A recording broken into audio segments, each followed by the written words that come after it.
I'll repeat that one more time. Architects should be afraid.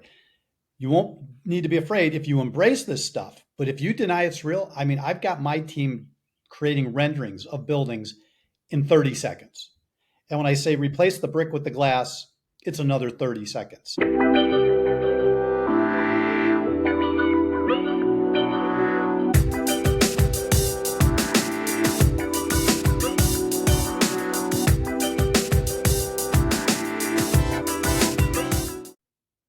Welcome to another episode of Tools, Talents, and Techniques. And today I have somebody who is right at that convergence of real estate and technology.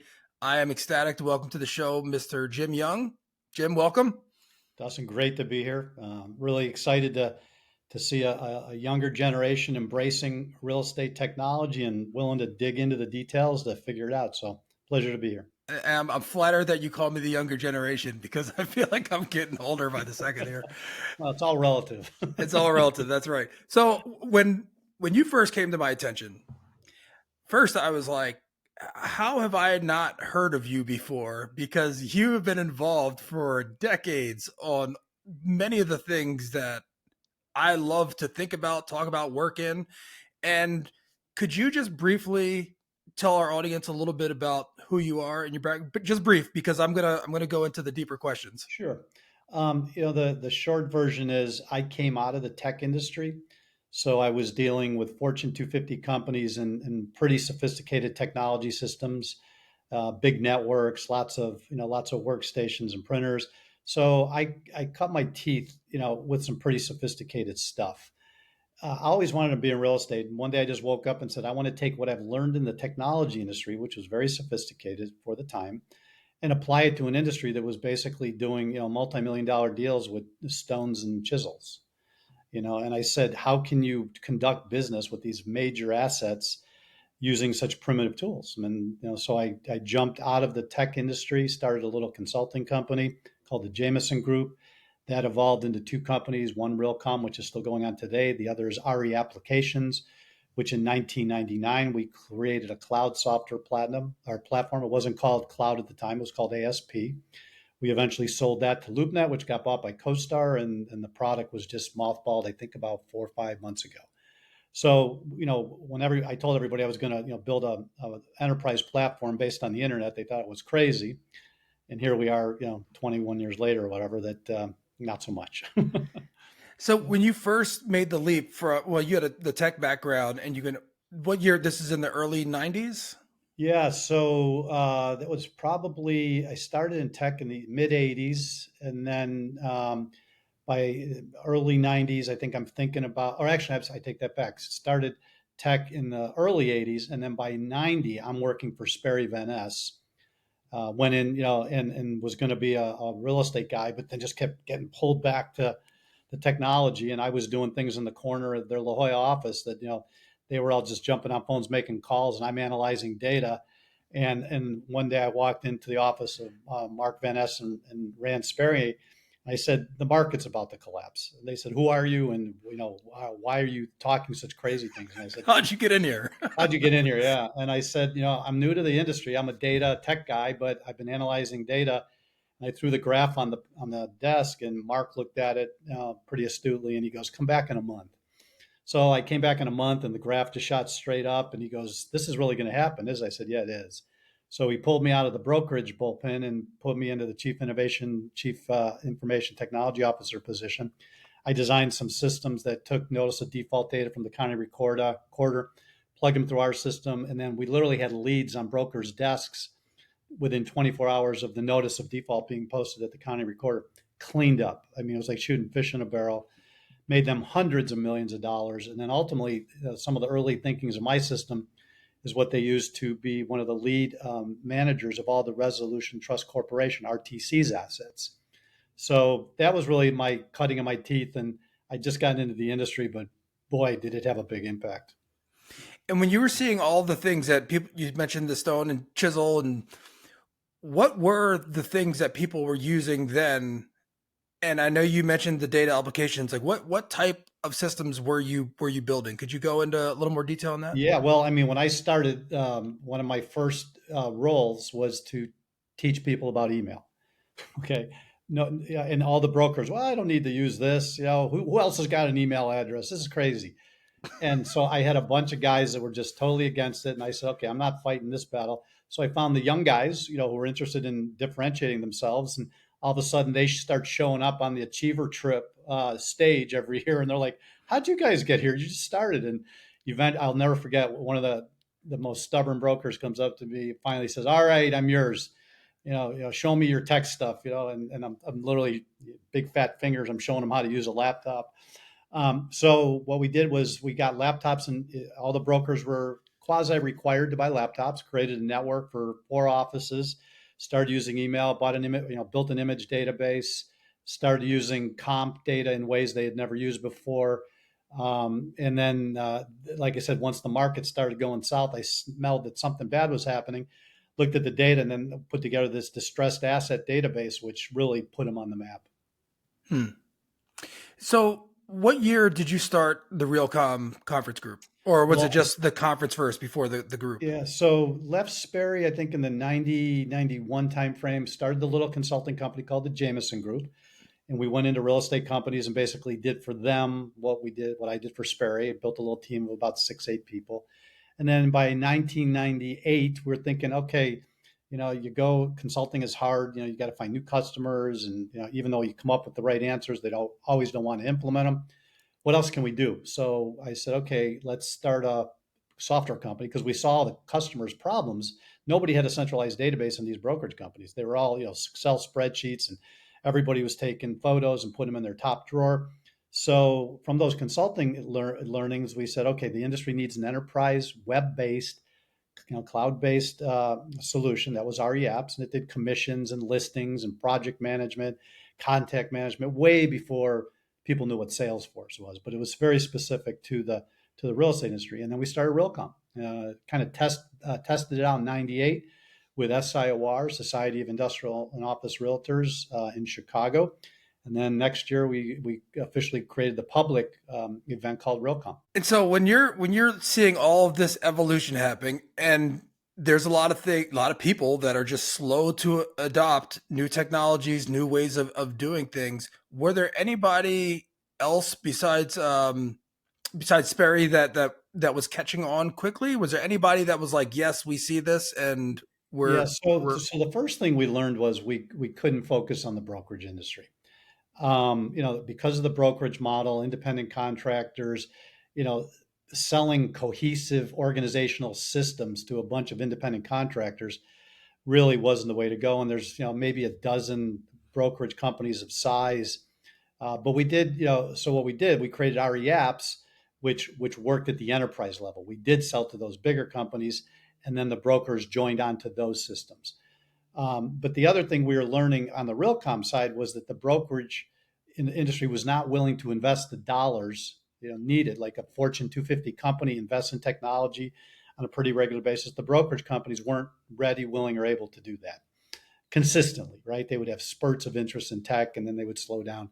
So we quickly pivoted to owners, operators, service providers, CBRE, JLLs, property management companies. And so by 2000, 2001, we were really focusing on the people who owned and operated the real estate. Brokers still came, but our focus was not 80% brokers anymore. It now shifted to the ownership model.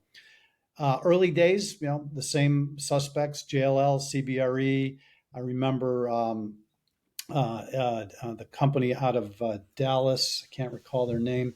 We gave Trammell Crow. We gave awards early days to companies like Trammell Crow for some innovations that they were doing in their office buildings. But it really was like lifting. We had to lift up every stone, every rock. It's not like we could put a message out there, come one, come all, innovative real estate companies. Now, what did happen during .com, same thing that happened in 2008, 2000, after 2008 and 2009, when the .com craziness was going on, the real estate industry jumped in full, right? And they said, oh, we're going to make $1 million overnight. So, I think it was 2000, our exhibit floor filled up with 200 exhibitors out of nowhere, right? And so we thought, oh wow, we're really smart, we're really good. What we didn't realize at the time was we were just riding the .com wave. And you'd go around our exhibit floor and we'd say, so what do you guys do? He goes, well, do you know who's on our board? Well, what do you do? He goes, well, do you know we just raised $20 million? What do you do? What does your platform offer? Well, did I tell you we just raised $10 million? I knew we were in trouble in late 2000, leading into 2001, because I've been through enough cycles to smell that something was a bunch of hype and it was not going to end well. So by 2001, we were like, middle of 2001, after that event, I said, get ready. It's the crash is coming. Second time in my career, I called a crash, and lo and behold, .com, busted. And then the next, from 2001 to 2008, leading up to the next financial crash, we were going up slowly and steady. But after the crash of '08, 2009 started all over again. Millions, millions, billions of dollars comes into PropTech and feeds all this hype. And unlike 2008, we're still drinking some of that Kool-Aid from 2008. Now, my prediction is it peaked in 2020. The prop tech hype phase peaked in 2020, and we've been feeling it every year since, right? Companies going out of business, being acquired, venture capitalists not willing to mark their portfolios to market, still claiming ridiculous valuations. But to answer your question, that was a long answer. Um, for 27 years, getting truly innovative real estate companies who can innovate at scale, it's not easy. You have to lift up a lot of rocks, and talk to a lot of people. The Microsofts, the Googles, Nvidia's in our community this year, bringing some real innovative stuff. But no, there's not an easy way to find those innovative people. Get rich quickers, shiny new object people, they're easy to find. Yeah. They were in selling insurance last year, and this year they're selling prop tech. Who knows what they're going to be selling next year?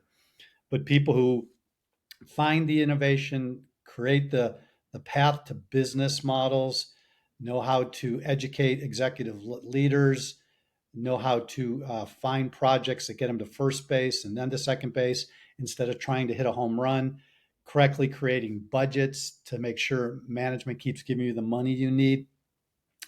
Not an easy journey.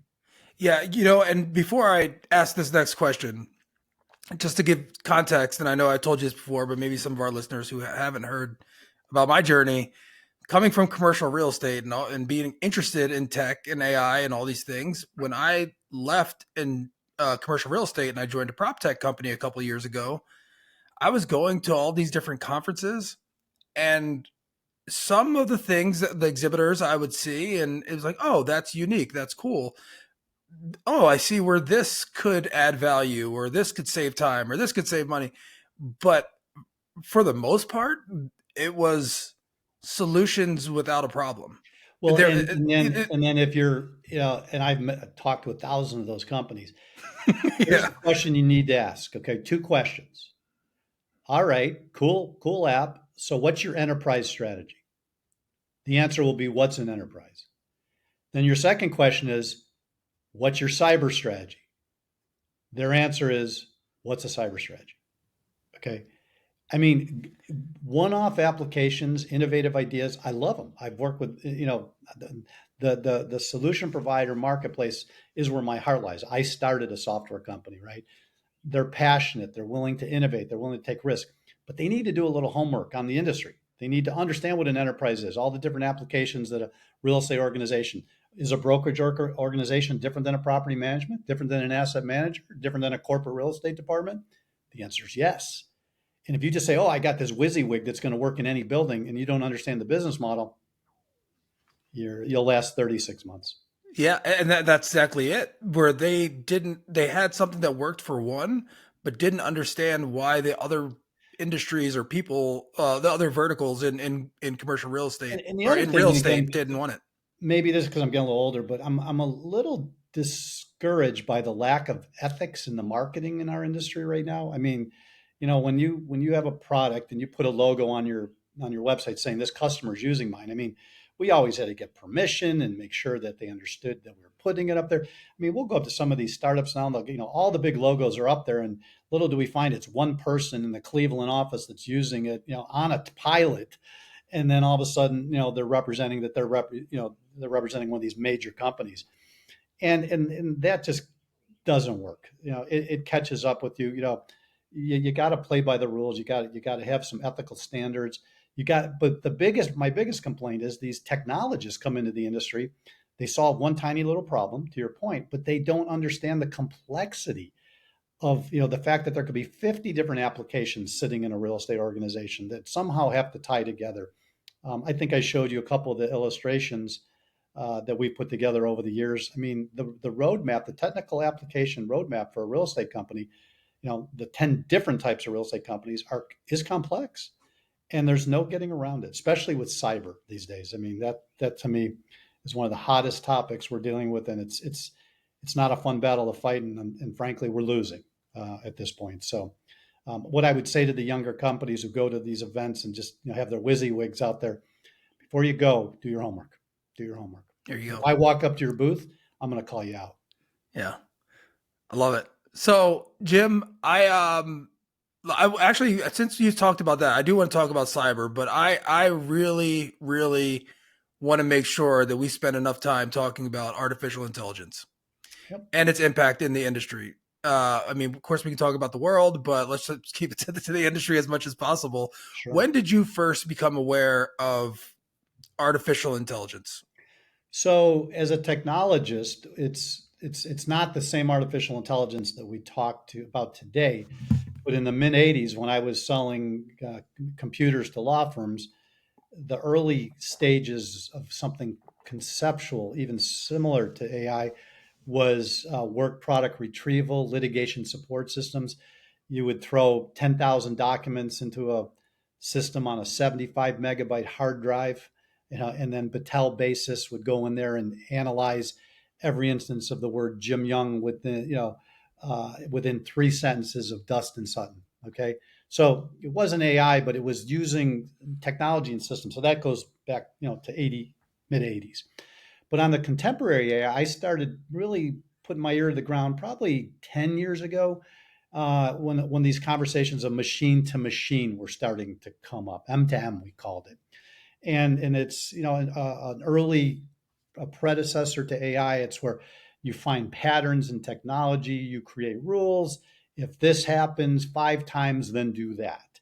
If the temperature in this conference room exceeds 80 degrees 5 times and there's no sensing of activity in the room, turn it off, right? So M to M was kind of the early stages, but the AI that we're living with today is a whole other enchilada. And I started really paying attention probably in the 2013, 2014 timeframe. Then I think it was in 2016, we actually had Cade Metz, and it might be 18. Trying to think what city we were in. I think that was in Nashville. Maybe Cade was in 2018. But in any event, this guy was a reporter, and he was in the room when Google's DeepMind was competing in the Korean Go Championship. And in the Korean Go Championship, or Go is a very complex Asian game, and these guys were going to, compete with AI against this world champion in this very complex game. And I believe, not 100% sure that the DeepMind guys beat them 2 out of 3. Okay, and that just lit up the guys who were sitting in Silicon Valley in closed offices working on that nobody knew about. So I got to be friends with Cade. He kept me up to date. But like everybody else, I took it to the real estate industry, actually talked about it on our general session stage about 7 years ago. Nobody understood it, wanted to talk about it, so it fell off the radar screen. And then once ChatGPT was announced, we said, okay, it's back, it's ready for prime time. I've been through enough tech cycles to know, okay, it's ready for prime time. So we spun up. We quickly, that was I think 22. We quickly introduced AI into the Realcomm 2023 program. Then we spun up an AI event in Silicon Valley at the end of 23, and I called it a honeypot event. Just was interested to see who was leaning in, who was going to show up, who were the early adopters, and we found them.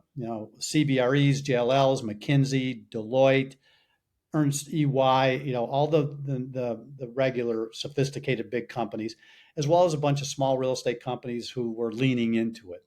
From there, we created an AI advisory group.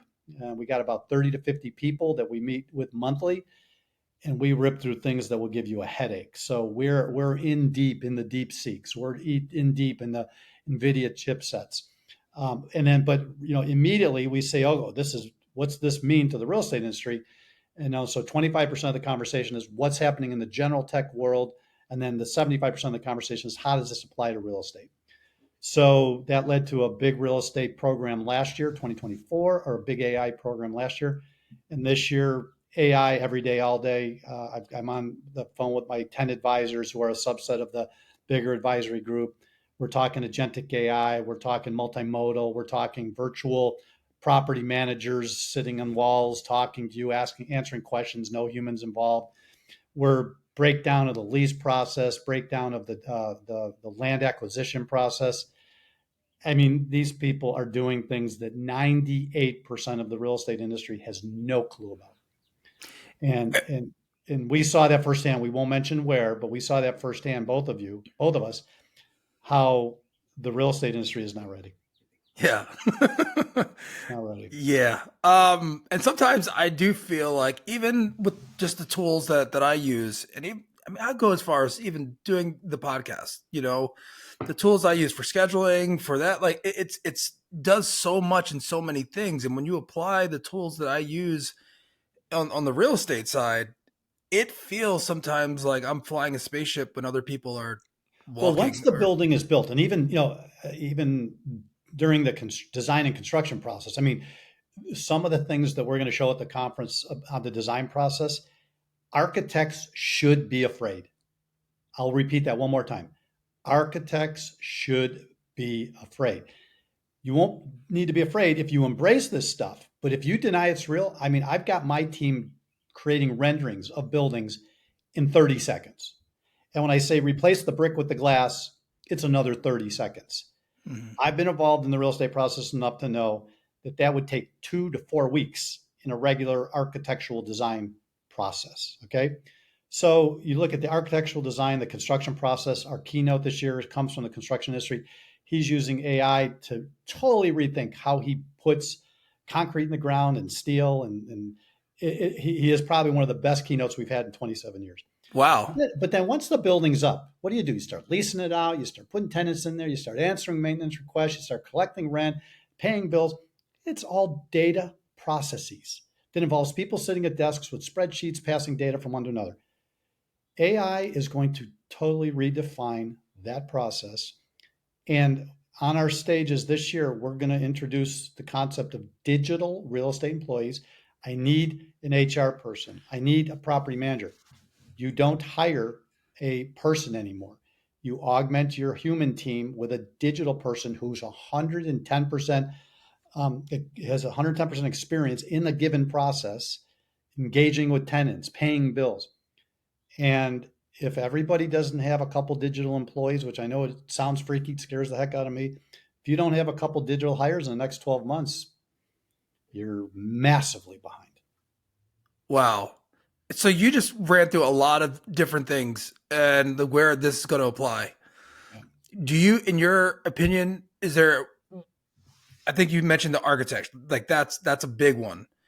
Is there like a scale on where the most impact is going to be made with all these things? Like it's going to be this, then this, then this, but where should everybody be focusing first, if any?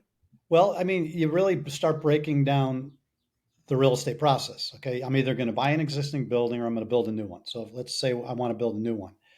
Go find an architect and you say, okay, I want to buy a new one. All right. What do you got in mind, Jim? All right. Well, let me charge you $25,000. Bring in a couple of architects from the 80s and we'll listen to you talk for a couple of days and we'll charge you $25,000 and then we'll give you a Word doc. Okay. And I said, that's not what I'm looking for. I want you to get out of my head what I'm thinking. I'm a visual learner.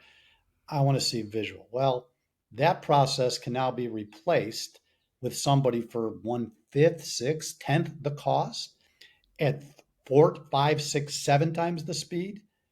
with more realistic representations that I may ever get from an architectural and design firm. So less money, faster, better. Okay, so that's the design process. I'll miss the construction process for a minute.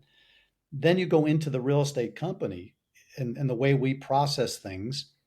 Like I said, collect the rent. It comes in electronically. It comes with a check. I scan it. Oh, let's use OCR.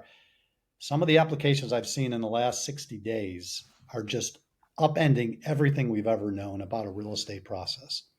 So, depending upon which aspect of the real estate industry you want to talk about, um, every process. It's everything. Yeah. Every, And one of those things, because I'm in the real estate business and I come from the operations side, and I feel like when I mentioned going to these conferences and seeing solutions to the problem, I see all the problems. So it's easier for me to be like, oh, you know what, this could be done better. And I've been thinking about this for years. And then well, seeing what those I'm things is telling great. all my friends, sipping on a glass of whiskey and asking a question I honestly want an answer to, and I'll tell you a story, then I'll ask you the question. So in 1992, actually beginning in 1989, on a trip in Switzerland, I was leaving the computer industry and getting ready to jump into the real estate industry. I typically didn't take long vacations, but I took a month sabbatical in between jobs. I said, I just want to chill as I'm leaving one industry and getting ready to go into another. Really got to that point of relaxation where your brain can start getting creative and it's not just, flight or fight or, tactical response like we all live in every day. So I'm sitting on a train in Switzerland, my chin on my hand. I'm just looking out at the Alps, and it was like literally a cosmic brain dump. This information just started coming into my head. How's technology going to impact real estate?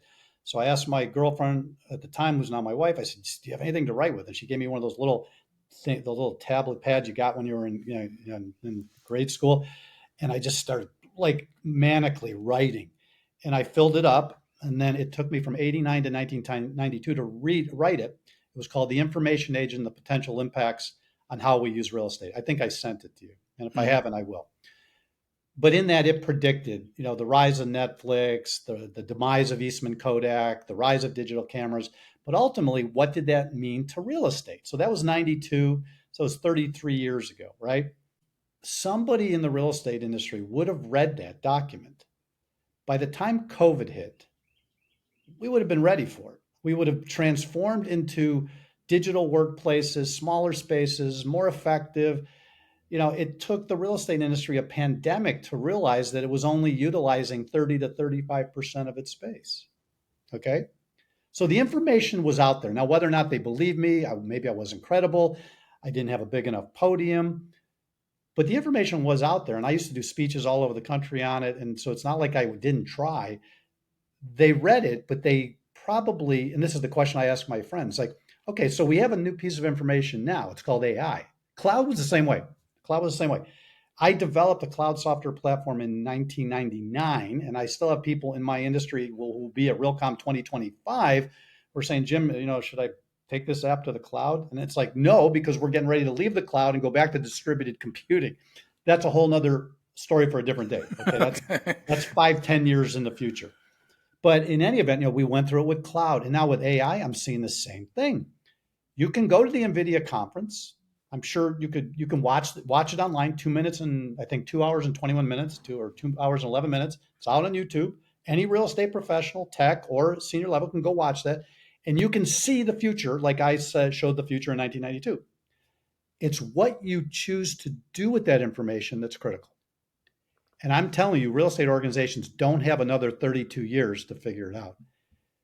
AI is going to change every process, everything that goes on in a building, from turning heat down to doing a maintenance request and paying your bills.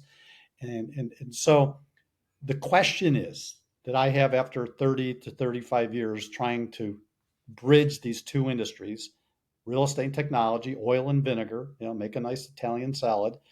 But what happens? Sometimes they don't mix, right? Or they don't mix well enough. And to me, that's the question I have after all this time is, why does it take our industry so much time to believe that this technology is going to impact their buildings?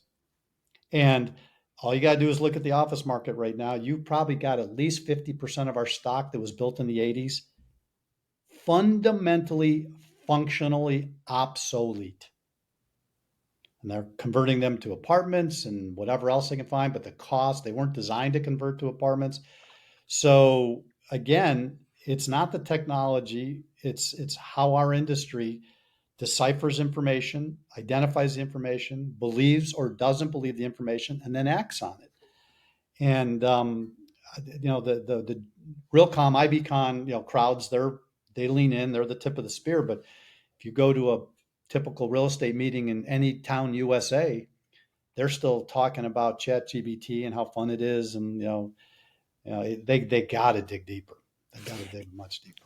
On the specific point of the office conversions, I remember in 2020, I brought up in a meeting, and there were probably 60 of us in this meeting. It was all virtual. And they were talking about office, and because remember, like this started happening in 2020, like this all the talk about the distressed office space. And I remember saying like, well, and I understand the management. I know like, the core and, how it's not built and the codes are different. I understand all that. But when I said that, they were like, no, that's too complicated. It's too expensive and this and that. And I'm like, but you're facing a problem that's so big that they better do They do not want something. to hear They don't, they want to hear. It actually started well before COVID. Okay. It started with the advent of the laptop computer. Okay. I think Wang Laboratories came out with its laptop in 83, 84. All of a sudden, and then there was the IBM sewing machine and the compact, right? So there were all these early iterations of a laptop. And what a laptop meant is I didn't need to be at a desk. And I remember early in my career being in New York City and traveling with alligator clips because I would take my 2400 baud modem in my laptop and undo the phone and click it in and check email. I was the nut. I was the guy doing that, right? But once the laptop came about and then ultimately it turned into phones, right? Now we got computers in our hands. You really started to learn that you could do anything anywhere, from a work standpoint. And don't get me wrong, there's still plenty of reasons for humans to be together in rooms, collaborating, sharing.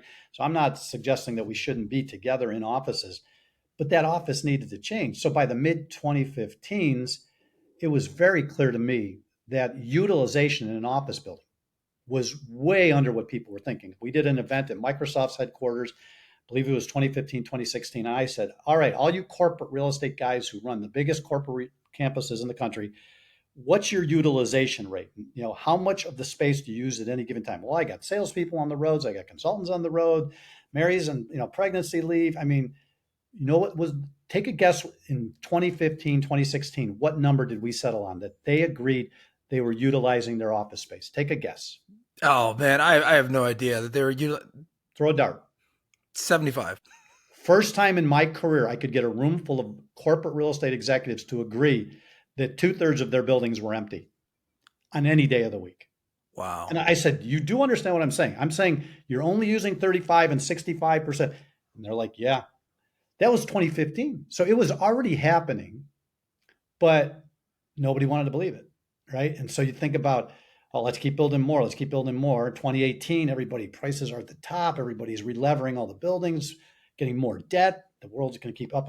And it continued through the pandemic. I mean, even people in the real estate industry that were living on team calls and Zoom calls didn't think that, and so, yes, we're back to work. New York is back to work. People are coming to the office.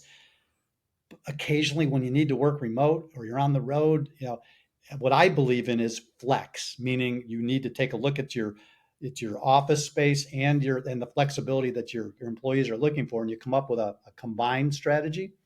But mandating that people be 2-hour commutes every day to come in, what's going to happen in the long run? You're just going to lose good people, right? Yeah. This is 2025. George Jetson was doing it, in the 70s on his video conferencing device, and so then when the pandemic hit, it was like throwing gasoline on the fire. So 35% pre-pandemic, I estimated on a 7-day week, 24-hour day, because you're paying insurance, paying bills, that it was only about 8%, 9% utilization. So you spend all this money to build these buildings. Don't know why that's happening. But that was Oh, it's cool though. AI. Yeah, it Whatever. absolutely Yeah, that was cool happens. though. I liked it. I fully understand that. I So for got it. those listening, a bunch of Jim put his hand up, and then a bunch of balloons flew over the screen. So that was perfect. So by the time the pandemic came around, and here's the most ironic part. And half of the Realcomm story is smart buildings. During the pandemic, with those buildings basically empty for 24 months, the energy consumption associated with those buildings in New York City did not go down an inch. They were required to keep those buildings operating to a point where it could be habitable by a tenant. So they were air conditioning and heating those buildings for 2 years when they were virtually empty. So it's failure to recognize the transition of how people work. It's failure to implement technologies in a building that allow you to turn the AC off when nobody's in the room. So here it is, 30 years after I started my journey, that the pandemic showed how under-equipped we were and how our real estate thinking is very antiquated, very antiquated. So even these that blows my mind that in 2015 it was 36% or 35%. That is 35. We were in the wild. we were in the executive briefing center of Microsoft headquarters up in the Seattle area. Man. Yep. But also all of these challenges, there are solutions, creative technology based solutions to find that. So that's to me, going back to the distressed office, like there's a way to look at this and get the data and figure out. And now what you're saying with architects, like, okay, yeah, it's too expensive, it's too costly, but if you have the right processes and the right people and the right to use this to get the construction costs down, to get the process dialed in, like you can lessen the blow to some sort and eventually make something that's Well, but so profitable in again. my world, if I'm going to do a project and I'm interviewing architects, my question is, I want to do a real time, live um, session with you, a visualization session, conceptual visualization on what I got in my head. I don't want to tell you and then you go away and do something and bring me back a few drawings. I want you to have such good AI skills that we can do this live. No, yeah, I want a 3-story. I mean, I've seen the demos in the last 30 days. I'll draw it out on a napkin, and in 30 seconds, that napkin is turned into a 3D building, and I can start moving walls. Okay, so I know it's possible. So I go into my architect and I say, I want a real time strategy session. They're going to 9 out of 10 are going to say what? So I guess so tell me how hard it's going to be to find that 1 out of 10 who's really got the skills to be able to do that. They're going to be the survivors. They're going to define the new standards for the architectural and design industry. And it's going to be that way along every process. So here's the question I have for you or for anybody who's listening. So we watched Blockbuster Video compete with Amazon or with Netflix. We watched the online book sales compete with the traditional in-store retailers. And somebody once shared this story with me. So Jim, you got two companies. You got Amazon and you got one of the big bookstores. 90% of the employees every day go into that traditional bookseller, figuring out how tall the shelves should be, where to place the books in front of the store. 90%. And then they got this little annoying 10% who's trying to figure out selling books online. Who do you think wins? Okay. Amazon, 110% of the people coming into those buildings, they're not worrying about shelves or carpet or the size of the store. They're worrying about how to make the online buying decision. And then how do you correlate that or relate that to the real estate industry? My question is, can somebody with 100 million square foot portfolio, hundreds and thousands of buildings in a race, they have to play a lot of off defense in the next 5 to 10 years, right? They have to undo all the things they haven't done for the last 20 years. Convert the space to an apartment building, put in systems that make the building smart so you can regulate them and manage them better. Or is there going to be some little real estate company that pops up and starts out with no portfolio, no legacy, and they will be a technology AI kind of centric company, and every step along the way is technology first. How do we design it? How do we find our land? How do we build it? this guy who's going to speak in our general session, I think he's got 16 different robot companies they've evaluated in order to work on this new project. He's 3D printing furniture for his headquarters. He's not buying any furniture from traditional people who manufacture in China and send it over on a boat. He's going to take little pellets and he's going to print a chair, a desk, and a shelf. And he's going to have a video. We're going to show a video of it. And then when he's done with that furniture, when the styles change, he's going to grind it up and print something else. Have you eever heard of a real estate guy that innovative? No. He's going to have no. I got to meet this guy. Jim. Yeah, he'll be there. They're going to have very few, if any, AC outlets in a corporate headquarters, 250,000 square feet. Yeah, listen to what I just said. No 110 outlets. He's going with a DC architecture. High voltage FMP, fault managed power, and then low voltage for your laptop that you're on right now is low voltage. Probably the light that you're using to light you for this podcast is low voltage. The screen you're looking at to your right is low voltage. Your toaster could be low voltage. Your blender could be low voltage. It's all native low voltage, and then we convert it to DAC, which that's another 20-year journey that we could probably do a whole podcast on. But so my point is, when you look pragmatically at the real estate industry and the speed that they can operate as it relates to technology and innovation, can these big companies do what I call transformational innovation? And the jury's still out. Before we take off here, and thank you again. You've been very gracious with your time and your knowledge and your experience. Do you and you've done very well for yourself, like who you are and what you've done with your conference and how you've grown. So congratulations. But how do you deal with the frustration? Because maybe like as you're going along, like you're picking winners and you're like, you see what's happening and that's a big part of like your skill set. But because like there's still this gap between technology and commercial real estate, how do you deal with the frustration when you're like tell people and like you're winning and the people you're seeing you're winning, but a lot of people just aren't catching on?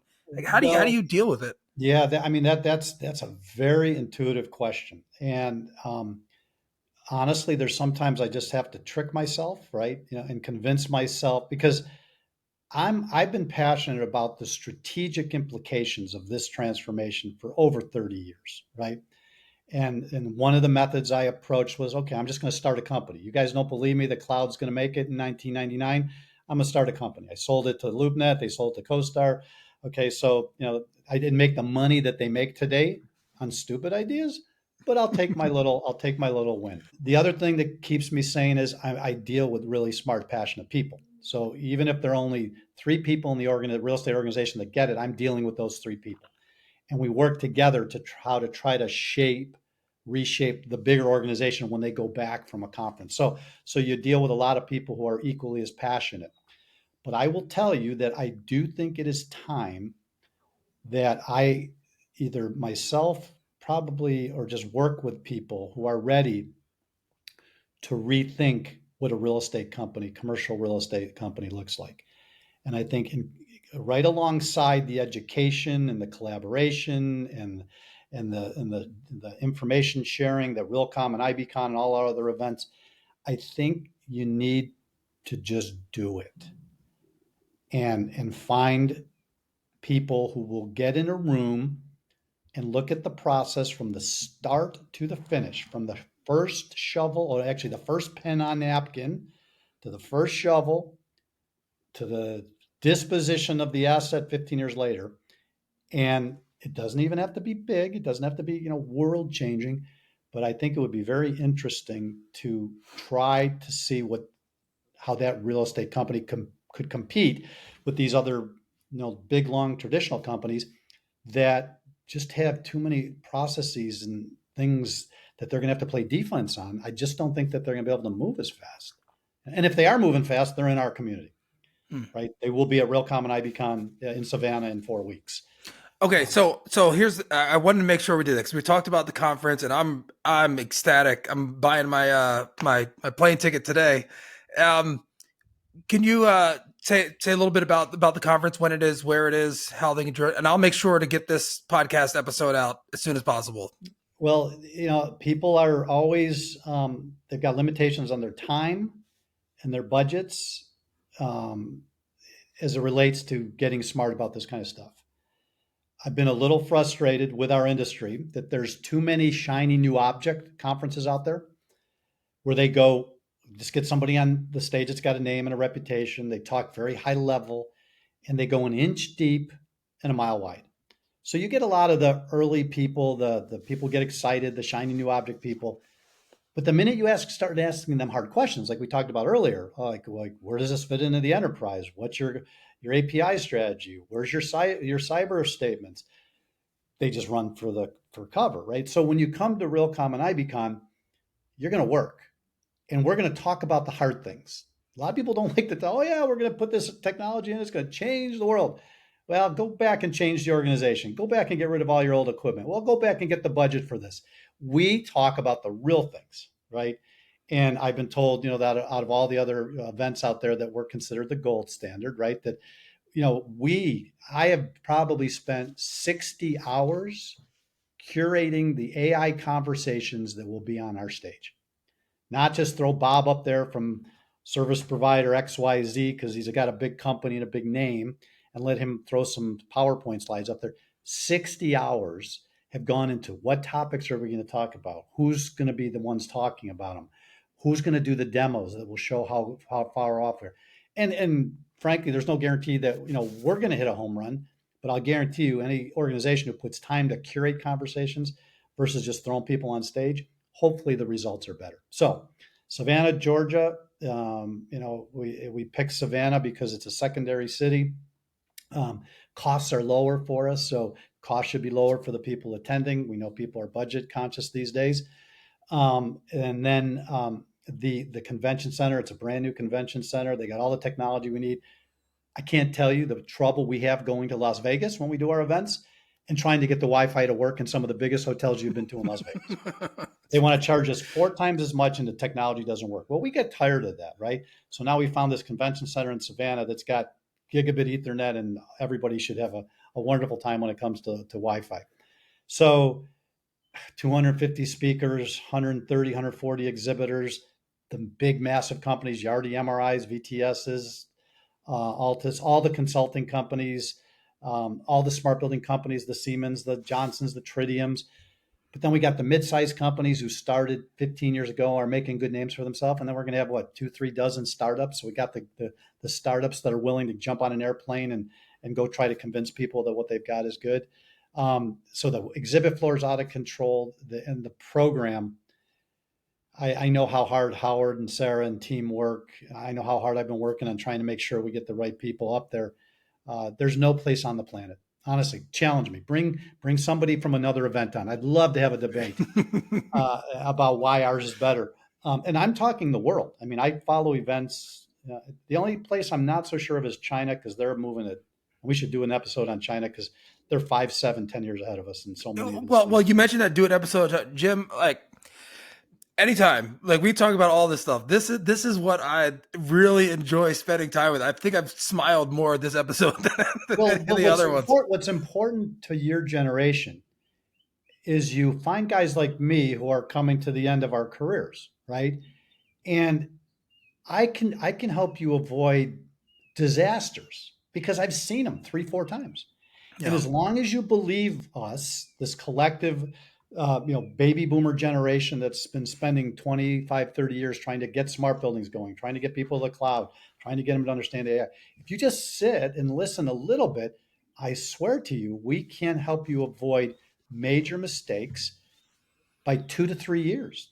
Don't go down that path. We've gone down that path. It doesn't work, whether it's budgeting or how you implement a tech strategy or how you look at data or where your cyber strategy is. There's best practices out there for a lot of these. And those people come to the conference.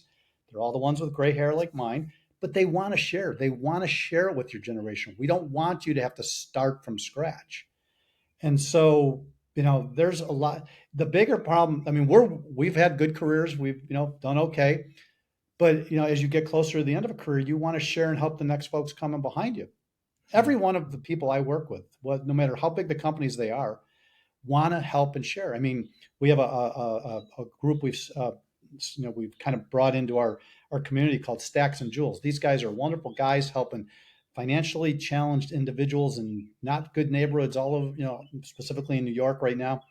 And we get them in and we teach them building automation skills and figure them and show them how to make $65,000-$70,000 a year, right? We want to help.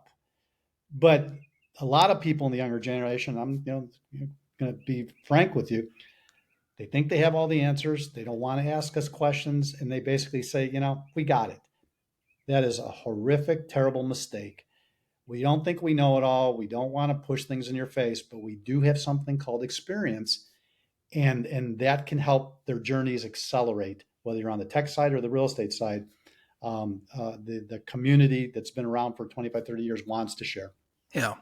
And so also what I'd say, you alluded to this before about people just trying, like use AI and like be curious, ask people, but learn. And, you got to do it. You have to actually see what it can do. And that always, especially for me, it always sparks something else like, oh, maybe it can work like this. And what other challenges are similar to this? And you have to do that. You would think a real estate person out of all the different professions would be interested in this conversation. Somebody said something to me when we were talking about digital employees and what we're going to show at the conference. They said, Jim, do you realize that the desk will no longer be in the Fifth Avenue office building? The desk, the employee, will be in the server in Utah. That accounting person, that HR person that takes the bus into Manhattan or the train into Manhattan and goes up to the 15th floor and gets their coffee and sits there. I mean, you think we've seen productivity shifts from humans to machines in the last 20 years. Every organization is going to have some kind of a digital employee in the next 24 months.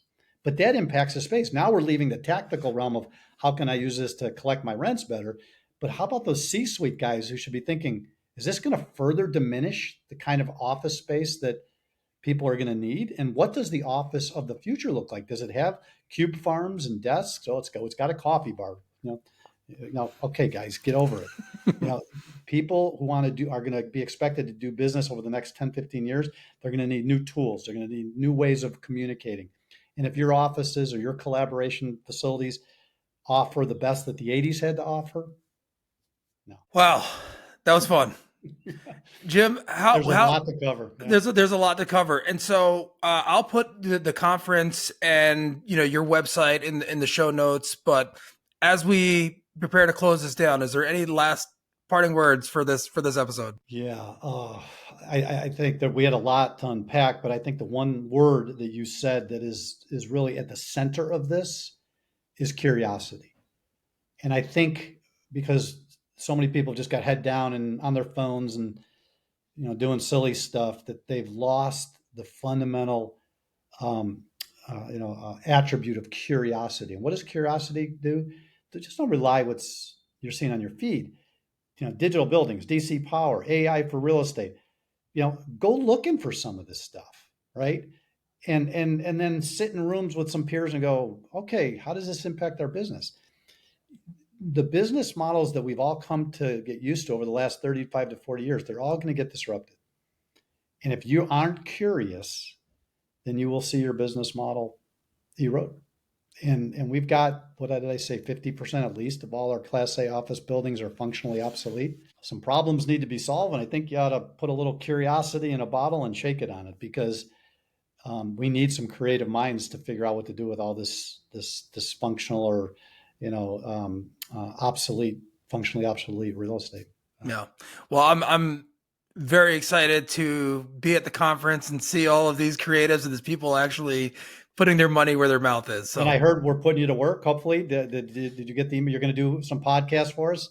I didn't get that message, but I'm ready for service. Your name's on a list. As soon as we hang up, I'm going to make sure that the person managing this, in fact, I'll take a picture of our podcast. I'll send it to him, saying you need 2 or 3 slots. We set up a big LED wall. We got very professional looking set where I think we do about 30 to 40 podcasts. We're looking for hosts. You're such a natural at it. I'm going to tell them to put you to work. Thank you, Jim. And ready for service. But again, Jim Young, everyone. Thank you very much. Thank you. Great time.